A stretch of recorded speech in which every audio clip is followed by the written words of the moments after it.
भजन कर राम दुआई रे, भजन कर राम दुआई रे, भजन कर राम दुआई रे, भजन कर राम दुआई रे। ओए होए। और परमात्मा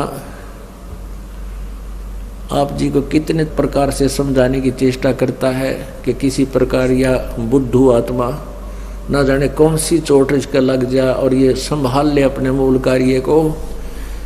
पुण्यात्माओं, हम इस काल के कुएं में पड़े हैं। जैसे कुएं में बाल्टी गिर जाती है तो बाल्टी निकालने के लिए क्या करता है निकालने वाला, एक हुक होते हैं उसमें 20, 25, 21, 22, 15, 16 हुक होते हैं, हुक, और उनको एक कड़े में डाल दिया जाता है और वो अलग अलग से ऐसे ऐसे अलग अलग उनको उसमें जड़ा हुआ होता है, डाला होता है, और उसको रस्से से बांध कर कुएं में डालते हैं। वो एक कड़ा भी डाल सकता था, नहीं, ज्यादा कड़े इसलिए, ज्यादा हुक इसलिए डाले गए ना जाने कौन से मुड़ जा। तो पुण्यात्माओं, आप हम यहाँ काल के कुएं में पड़े हैं और परमात्मा हमें निकालने के लिए अपनी शब्द रूपी डोरी से ये वचन रूपी हुक, ये शब्द रूपी हुक डाल रखे हैं। और ये ना जाने कौन सा उड़ जा, एक उड़ जा फिर बाहर ले आओगा, वो बाल्टी भी काम आ गई और ठीक ठाक निकला ही, उससे जल निकलेगा। तो ऐसे हम फंसे पड़े हैं। तो इस प्रकार परमात्मा ने ना जाने कितने प्रकार के वचन बोले हैं और ना जाने इस गुग्गू आत्मा के कौन सी लाग जा और ये अपना कल्याण करवा ले। क्या कहते हैं, भजन कर राम दुहाई रे, भजन कर राम दुहाई रे। तेरी दुर्गति हो जाएगी, कुत्ता बनेगा, खाज लगेगी, शर में कीड़े पड़ेंगे, कितना कुतिया बने, गधा बने, गधी बने, क्या दुर्गति होगी आपकी।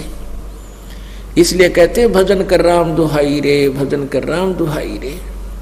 और जन्म अनमोली तुझे दिया नरदेही पाई रे, कितना अनमोल जन्म तुझे दे रखा है, मनुष्य शरीर तुझे प्राप्त है। मनुष्य जीवन केवल परमात्मा प्राप्ति के लिए है, बाकी तो संतानोत्पत्ति, इनके अंदर ममता मोह, अपने पेट के लिए भ्रमणा भटकना, ये आम प्राणी करता है, पशु भी करते हैं, पक्षी भी करते हैं। परमात्मा ने एक न्यारी ड्रेस हमें दी है, हमें अलग से एक भिन्न चोला दिया है, शरीर दिया है, और इससे हम परमात्मा प्राप्ति कर सकते हैं। इसका केवल इसको देने का एक यही उद्देश्य था और हम मूल उद्देश्य भूलकर आम प्राणी जैसे कर्म ही करके अपना जीवन व्यर्थ कर रहे हैं। इसलिए भगवान हमें याद दिलाता है, भजन कर राम दुआई रे, भजन कर राम दुआई रे, भजन करे राम दुहाई रे, भजन कर राम दुआई रे। जन्म अनमोली तुझे दिया नर देही पाई रे, देही को देवा लोचही सुर नर मुनि भाई रे। कितनी प्यारी बात कही परमात्मा ने। कहते हैं इस मानव शरीर को देवता भी तड़फ रहे हैं। देवता लोगों को उस समय पता लगता है जब ये वहां पहुंच जाते हैं, जो यहाँ भक्ति जैसी कि इनको ऊपर देव पद प्राप्त होता है। 33 करोड़ देव पद हैं। जैसे अपने यहाँ MP की सीट है अपने भारतवर्ष में 500, ये फिक्स है, और इनमें आगे आदमी व्यक्ति बदलते रहते हैं। तो ऐसे ऊपर 33 करोड़ देवताओं की सीट हैं। उन्हीं में से ब्रह्मा विष्णु महेश और फिर उनके अंतर्गत जितने अधिकारी वो लगाए जाते हैं। वरुण है ये जल का देवता, कुबेर है ये धन का देवता, वित्त मंत्री। तो कहते 33 करोड़ देवता हैं। उनको वहां जाने के बाद पता चलता है कि तुम्हारा ये पुण्य क्षीण होगा, और पुण्य क्षीण होने के बाद तुम्हारी मृत्यु भी होगी, तुम्हें नरक भी जाना होगा। फिर उनको याद आती है कि ये ऐसी कैसी बनी, हमने तो भक्ति की थी। तो वो फिर आपस में विचार विमर्श करते हैं। भाई वेदों में लिखा है कि तत्वदर्शी संत की खोज करो, तत्वदर्शी संत से पूछो परमात्मा के बारे में। हमें वो तत्वदर्शी संत नहीं मिले। तो वो क्या बात कहते हैं, भगवान हमें अब की बार जब मनुष्य शरीर मिल जाएगा, एक बार मनुष्य शरीर मिले, हम पूर्ण परमात्मा की भक्ति तत्वदर्शी संत की खोज करके करेंगे, हमारे साथ तो धोखा हो गया। जैसे कई भाई बहन मजबूरी व्यवस्था के अंदर आकर सोच लेते हैं हम खुदकशी कर ले, आत्महत्या कर लेते हैं, अपने हमें दुख दूर हो जाएगा। नहीं, आत्महत्या करने से दुख दूर नहीं हो सकता। ये शरीर तो दूर हो सकता है, विष खा लेने से, फांसी लगा लेने से शरीर तो नष्ट कर दिया आपने, लेकिन दुख तो न्यू का न्यू रहेगा। फिर गधा बन गए, गधा बन गया जाते लट्ठम लट्ठा, फिर बता के सुख होया। तो इसका सुख यही होगा कि आप सत भक्ति करो, आपके संकट का भी निवारण होगा, वर्तमान में भी आपको राहत मिलेगी, फिर आगे। तो कहते इस देही को देवा लोचते सुर नरमणि भाई रे, सनकादिक नारद रटे चहु वेदा गाई रे, भक्ति करे भवजल तेरे पर सतगुरु शरणाई रे। कहते हैं सभी सनक सनंदन, ये 4 पुत्र है ब्रह्मा के, छोटी आयु के, इनकी आयु रहती है इसी एज में रहती है 5 वर्ष की आयु के, लेकिन आयु के विद्वान बहुत माने जाते हैं। कहते हैं ये तुम्हारे सनक सनंदन भी भक्ति कर रहे हैं, और 4 वेदों में भी यही कहा गया है कि भक्ति करो, लेकिन सतगुरु शरणाई रे, यानी तत्वदर्शी संत की शरण में जाकर भक्ति करो, तब तुम्हारा मोक्ष होगा। सनकादिक नारद रटे 4 वेदा गाई रे, भक्ति करे भवजल तेरे पर सतगुरु शरणाई रे। सतगुरु तत्वदर्शी संत की शरण में आने से ही तुम्हें पूर्ण लाभ होगा, भक्ति का लाभ मिलेगा। मिर्गा कठिन कठोर है कौ कांडे काई रे, कस्तूरी है नाभि में ये बाहर भरमाई रे। एक मृग के नाभि में परमात्मा की रजा होती है, गॉड गिवन, उसकी नाभि में सुंडी में कस्तूरी बन जाती है, और उसकी महक उसको अपने अंदर से आती है। वो घास जब चरता है, श्वास छोड़ता है, श्वास घास से टकरा के जमीन से फिर उसके वापस उसी के श्वास वापस लेता है, तो वो उसकी महक में, उसकी सुगंध में इतना मतवाला हो जाता है, वो सोचता है कि यहाँ पर है वो कस्तूरी की महक, यहाँ पर महक है। वो जहाँ भी दौड़ता है, सांस छोड़ता है, फिर लेता है, वो महक उसको साथ आ रही है। वो जहाँ भी देखता है कि यहाँ से आ रही है, तो यहाँ वो सुगंध है, वहाँ है वो सुगंध है, तो थक के गिर जाता है। थक के जब बैठ जाता है तो फिर वो श्वास लेता है, तो वो महक उसको वहाँ भी आ रही है, क्योंकि वो उसके अंदर थी। तो परमात्मा कहते हैं कि ये मन रूपी मृग कभी तीर्थों में जाता है, कभी कावड़ लेने जाता है, कभी कहाँ जाता है, किसी मंदिर में जाता है, किसी मस्जिद में, किसी गुरुद्वारे में, ये सोचता है यहाँ भगवान है, यहाँ भगवान है। और वो उसकी कसक उसके अंदर ही थी, वह कसक जो पिछले पुण्य की कमाई थी वो उसके साथ थी, और वो उसको लिए फिर रही थी, उसको उठाए फिर रही थी। और जब सतगुरु मिल गए तो उसको बैठा दिया उस मृग की तरह, बेटा बैठ, अरे सांस का सेवन करे, अब देखना महक, वो महक तुझे यहाँ मिलेगी, वो वस्तु अब मिलेगी तुझे। अब क्या बताते हैं भाई, जो गुरु बचन पे डट गे रकट गे फंद 84 के, कट गे फंद 84 के, रकट गे फंद 84 के।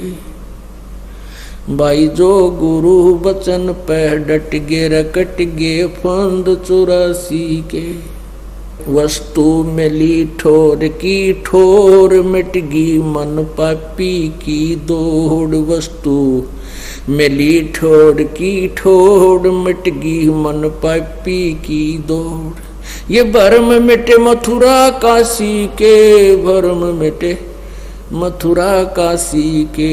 भाई जो गुरु बचन पे डट गे रकट गे फंद 84 के। तो यहाँ परमात्मा कहते हैं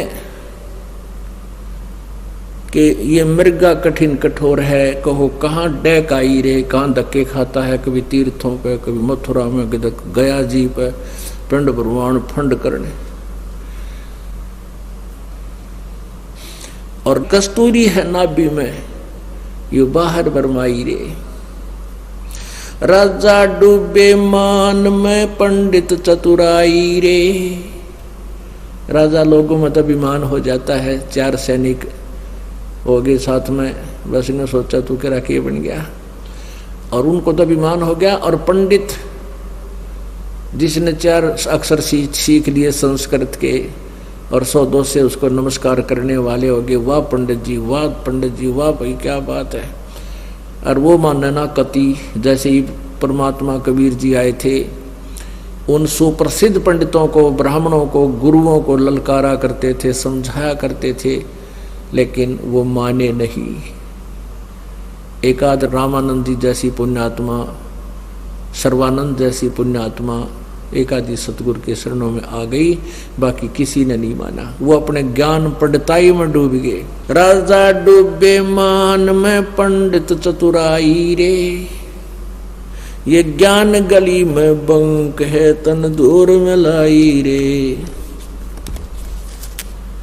अब क्या बताते हैं कि इस ज्ञान गली में तो बहुत टेढ़ापन है, तुम नहीं समझ सकते, तुमने अपना शरीर बर्बाद कर लिया।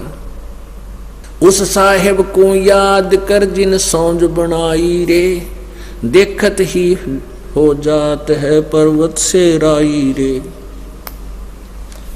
कंचन काया नाश होवे, तन ठोक जड़ाई रे। मूर्ख बोंदू बावरे, या मुक्ति कराई रे।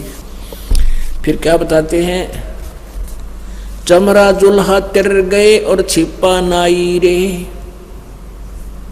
चमरा जुल्हा तिर गए और छिपा नाई रे। गणका चढ़ी विमान में, सुरगापुर जाई रे। अजामेल गणका तेरे और सदन कसाई रे। नीच तेरे तो से कहूँ नरमोड न्यायी रे। शब्द हमारा साच है और ऊंट की वाई रे। ये धुएं कैसा धौल हर त्यों लोक चलाई रे। ओह कल बिस्कुस्मल सब कटे तन कंचन काई रे। गरीब दास निज नाम है, नत पर भी नाई रे। अब कहते हैं कि अब देख उस साहिब को याद कर जिन सौंज बनाई रे, यानी जिस परमेश्वर ने सारी सृष्टि की रचना की, तेरा शरीर भी बनाया, तुझे कर्माधार पर तो सब कुछ दिया। गीता जी अध्याय नंबर 15 के श्लोक नंबर 4 में कहा है कि तत्वदर्शी संत की प्राप्ति के पश्चात, उसके पश्चात उस परम पद परमेश्वर, उस परमेश्वर के परम पद की खोज करनी चाहिए, जहां जाने के बाद प्राणी संसार में लौटकर कभी नहीं आते, अर्थात उनकी जन्म मृत्यु सदा के लिए समाप्त हो जाती है। और जिस परमेश्वर से संसार रूपी वृक्ष की प्रवृत्ति विस्तार को प्राप्त हुई है, अर्थात जिस परमात्मा ने सौर्य ब्रह्मांडों की रचना की है, और मैं भी उसी की शरण में हूँ, उसी की पूजा करनी चाहिए, नथिंग एल्स, पूर्ण मोक्ष के लिए। तो उसी का प्रमाण गीता जी में है, क्योंकि परमेश्वर की वाणी में, कबीर साहब जी की वाणी में, और कबीर जी द्वारा दिए गए अपने प्यारी आत्मा गरीबदास जी का ज्ञान योग खोलकर जो ज्ञान दिया है, उनके कंप्यूटर में फीड कर दिया था। उनके द्वारा दिया गया ज्ञान, ये इसमें 4 वेद, 5वां वेद तो ये है ही है, इसमें इंक्लूड है, ये इसमें सच्चा ज्ञान है। क्योंकि वेदों का अनुवाद गलत कर दिया, गीता जी का अनुवाद गलत कर दिया। तो ऐसे ही परमात्मा ने कृपा की हम कलयुग के अंदर इस बिचली पीढ़ी वाली पुण्यात्माओं पर, कि अपने सिंपल लैंग्वेज में, अपने मुखारविंद से, अपने मुख्य वाणी में, सच्चिदानंद घन की वाणी में, ये बिल्कुल विस्तार से और सिंपल साधारण तरीके से लिखा है। तो अब यदि दास ये वाणी आपको पढ़ाता और ऐसे सुनाता तो कतई नहीं मानते, क्योंकि आपको साथ साथ में इन वेदों, पुराणों, गीता, कुरान आदि का भी रेफरेंस आपको दिया और दिखाया जाता है। तब आपके हृदय में ये परमात्मा का ज्ञान सत्य समाया है, आप समझ पाए। क्या लिखा है इसमें, उस साहेब को याद कर दिन सौंज बनाई रे। तत्ब्रह्म, उस साहेब को, उस परमात्मा को। गीता जी अध्याय नंबर 18 के श्लोक नंबर 62 में कहा कि अर्जुन तू सर्वभाव से उस परमेश्वर की शरण में जा जिसकी कृपा से तू परम शांति और सनातन परम धाम, परम शांति यानी पूर्ण सुख, फिर जन्म मृत्यु कभी नहीं हो, वो तब सुख होगा। नहीं तो जन्म हो यार, दुख का कैर टूटा। गर्भ से दुख होने शुरू हो जाता है इस प्राणी के ऊपर, माँ के पेट में बहुत दुख होता है और आजीवन दुखी रहता है। कभी सांस का दर्द, कभी कड़म में दर्द, कभी कुछ हो गया, कभी किसी चीज की टेंशन, कभी रोजी रोटी के लिए चिंतित, कोई और समस्या आ गई और शारीरिक कष्ट नरे। तो परमात्मा कहते हैं वो परम शांति तो वही मिलेगी उस तत्व ब्रह्म के पास, परम अक्षर ब्रह्म की साधना से। उस साहिब को याद कर दिन सौंज बनाई रे, देखत ही हो जाएगा ये पर्वत से राई रे। कितना सुंदर शरीर है, और एक बार फूक दिया जाएगा, सभा हो जाएगा। जब तेरी मृत्यु होगी उसके उपरांत इसको जला डालेंगे, ये राख बन जाएगी, पर्वत से राई बन जाएगा। कुछ भी नहीं, आज तो फूला समा रहा, फूला नहीं समा रहा, पता नहीं के जुगाड़ जोड़े बैठा है, एक सेकंड में ना बेरा के बिजली गिर जा। हम देखते हैं रोजाना कितने बड़े बड़े सेठ, मंत्री, मुख्यमंत्री, प्रधानमंत्री अपने ही हेलीकॉप्टरों में क्रैश हो जाते हैं, नष्ट हो जाते हैं, एक सेकंड के बाद उनका नाम और निशान नहीं मिलता है।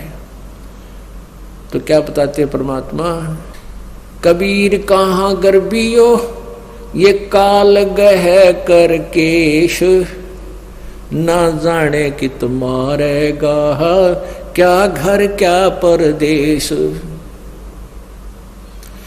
का जन्मे का पाले पोसे खूब लड़ाए लाड, न जाने इस देह के कहाँ खंडेंगे आड़े। उसके लिए भगवान कहते हैं भजन कर राम दुआई रे, भजन कर राम दुआई रे, भजन कर राम दुआई रे, भजन कर राम दुहाई रे। देख परमात्मा कितने प्यार से हमें समझाना चाहते हैं, पर हम गुग्गू हो रहे हैं। कति हमारी बुद्धि पशु जैसी बना दी काल ने। एक बार तो असर हो से इस बात का, गुरुजी क्या कह रहे हैं, भगवान का आदेश सुना रहे हैं, कैसी दुरुक्ति होगी। और घंटे 2 घंटे के बाद फिर वैसी बुद्धि बन जाती है। इसका एक ही तरीका है कि रह रहकर सत्संग सुने और दाव लगते हिस्से में डट के करे, फिर भक्ति बढ़ती जाएगी ना, आपकी सेवा की, धर्म की, दान की, या कमाई बढ़ जाएगी।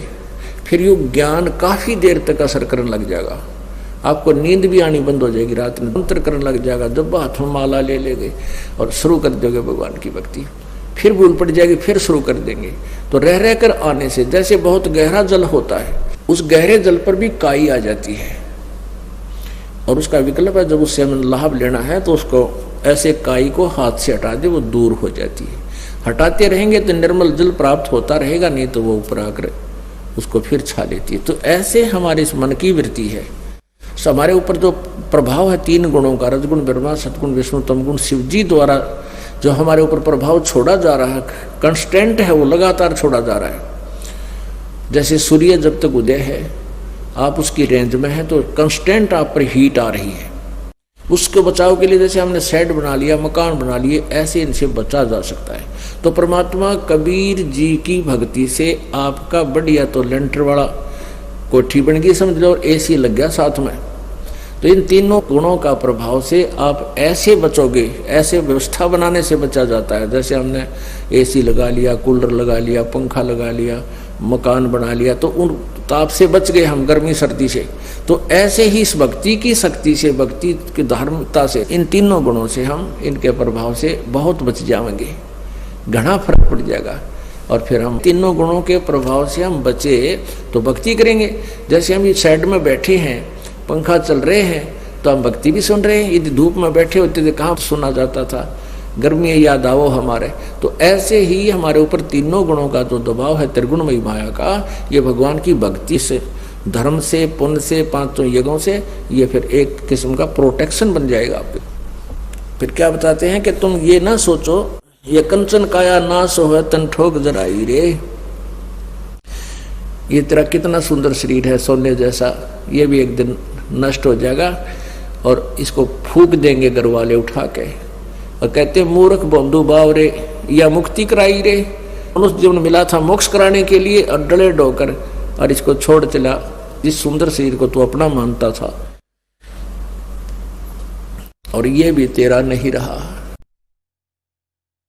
फिर क्या बताते हैं, तो ये ना सोच कि हम गरीब व्यक्ति पार नहीं हो सकते या अन्य जाति वाले पार नहीं हो सकते, क्योंकि आज से 600 वर्ष पहले परमेश्वर ने 300 वर्ष पहले गरीबदास साहिब जी ने ज्ञान दिया था, उसमें छुआछात बहुत थी। ब्राह्मण लोगों ने ही ठेका ले रखा था मोक्ष प्राप्ति का, विद्या पढ़ने का, ग्रंथ पढ़ने का। तो क्या बताते हैं कि भाई चमरा दुल्हा तिर गए और छिपा नाई रे। गरीबदास कहते हैं रविदास जी चमार जाति से संबंधित थे, शूद्र थे, और परमेश्वर जुलाहा कबीर जी जुलाहा जाति में थे। कहते हैं ये भी पार हो गए। और फिर छिपा नाई रे, नामदेव जी छिपा जाति में, और नंदा नाम के एक नाई थे सैन भगत, कहते वो नंदा नाई रे, वो भी पार हो गए। और गणका चढ़ी विमान में सुरगापुर जाई रे। एक गणका थी, एक वैश्या थी। जब बहन को पता चला, ज्ञान हुआ, उसके आसपास कोई संत सत्संग कर रहा था, उस बहन ने अपने ही मकान के झांकी में बैठकर सुना सत्संग। तो सुबह वक्त से जाकर उनके चरणों में समर्पित होगी और कहा प्रभु हम मुझ पापन का भी उद्धार हो सकता है। तो सारी कहानी बताई। संत ने कहा बेटी जैसे नौका में पत्थर धरो और चाहे फूस रख दो, घास रखो हल्का फुल्का, चाहे भारी पत्थर रखो, उसका स्वभाव है पार करने का। लेकिन आपने अपनी सब क्रियाओं को चेंज करना पड़ेगा, आपने बुराई त्यागनी पड़ेगी, भक्ति करनी होगी, तो समर्पित होगी उसी दिन से। कहा जैसे आप कहोगे गुरुदेव पिताजी, मैं उसी तरह आपका अनुसरण करूंगी। तो उस लड़की ने नाम लिया, अपनी बुराइयों को देखकर ज्ञान के आधार से अपने पापों से डट के भक्ति की। कहते वो भी पार होगी। परमात्मा कहते हैं जब ही सतनाम हृदय धरो भयो पाप को नासे, जैसे चिंगारी अग्नि की वही पड़े पुराने गासे। अब परमात्मा दयालु है, उनके पास एक ऐसी मंत्र है जो दास आपको देता है, उससे आपके सब पाप कट जाएंगे और पार हो जाओगे। कहते अजामेल गणकात्रे और सदन कसाई रे। अजामेल ओहो गणका वैश्या, अजामेल की एक अलग सी कहानी है। और फिर क्या बताते हैं, शब्द हमारा साच है और ऊंट की बाई रे, और ये धूमे के साथ धौल हरती हूँ लोक चलाई रे। कहते हैं हमारा जो ज्ञान है ये सच्चा है और बाकी जो ज्ञान है वो बिल्कुल व्यर्थ है। यहाँ पर ऊंट की बाई के दो अर्थ लगते हैं।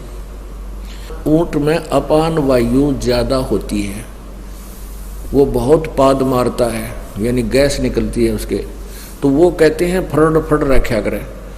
और एक वो मुंह से ऊंट निकालता है, अपने मुंह से इतना बड़ा ब्लेडर सा बाहर निकालेगा, पूरा बैलून सा गुब्बारा सा, और निकाल करें। परमात्मा कहते हैं मेरा जो ज्ञान है ये सत्य है और बाकी तक ऊंट की बाई है, वो फर हुए बांडे हैं, उवा बाई बकते हैं। ऊंट कैसी रोल कर रहे हैं, उन्हें ज्ञान कुछ नहीं है। कहते शब्द हमारा साच है और ऊंट की बाई रे, और धुएं कैसा धौल हरती हूँ लोक चलाई रे। ये तीनों लोग जिनमें तुम यहाँ बैठे हो, सुरक्षित मानते हो अपने आप को, ये तो ऐसे हैं जैसे ऊंट ने वो बुलबुला सा काटा, वो ब्लेडर सा बाहर निकाल दिया, गुब्बारा सा रोल कर रहा है और फिर वापस ले लेता है। तो ये कुछ दिन के लिए तुम्हारे ये तीनों लोग बाहर हैं, फिर ये पर महाप्रलय में नष्ट हो जाएंगे और तुम्हारा नामो निशान नहीं रहेगा। इसलिए उस प्रलय के आने से पहले अपना व्यवस्था करो, भगवान की भक्ति करो। क्या बताते हैं, कल बिस कुसमल सब कटे तन कंचन काई रे। तुम्हारे कलबिस कुसमल कल्बिस तो कहते हैं संस्कृत में पाप को, कुस्मल कहते हैं अरबी भाषा में पाप को ही, क्योंकि दोनों ही उसमें यहाँ मुसलमान और हिंदू दो ही विशेष वैरायटी थी जब परमात्मा कबीर जी ने ज्ञान दिया। कल्बिस कुस्मल सब कटे तन कंचन काई रे। और गरीबदास जी कहते हैं गरीबदास निज नाम की, सच्चे नाम की, वास्तविक मंत्र की, उस तीन नाम के जाप की नित पर भी नाई रे। नित पर भी नहा, एक तो तुम 12 वर्ष में कितने पर भी लागी नहान जाते हो, उससे तुम मोक्ष मानते हो नहीं। अमरा ज्ञान किने ना सुनिया पर भी लेन जाते हैं दुनिया। कहते हैं ये पर भी ना हो, गरीबदास निज नाम की नित पर भी नाही रे। भजन करे राम दुहाई रे, भजन करे राम दुहाई रे। पुणात्माओं, परमात्मा को पता है हमारे पर कितनी आपत्ति आवेंगी। इतना कहर टूट जाता है इस प्राणी के ऊपर, पशु पक्षी बनेगा, किधर धक्के खाएगा। आज कार कोठियों में चलता है, कल कुत्ता बनकर कोठियों के पास में बैठेगा। बाहर ऊपर से शीत लहर होगी, वर्षा आ रही होगी, टूक में लय कोई ना, ऊपर से खाज लाग जाए, टांग टूट जाए, कोई पट्टी बांधनी है कोई ना, फर्स्ट एड करने वाला भी नहीं मिलेगा। तो इसलिए परमात्मा कहते हैं भजन करो राम दुहाई रे, भजन कर राम दुहाई रे। बोलो सतगुरुदेव।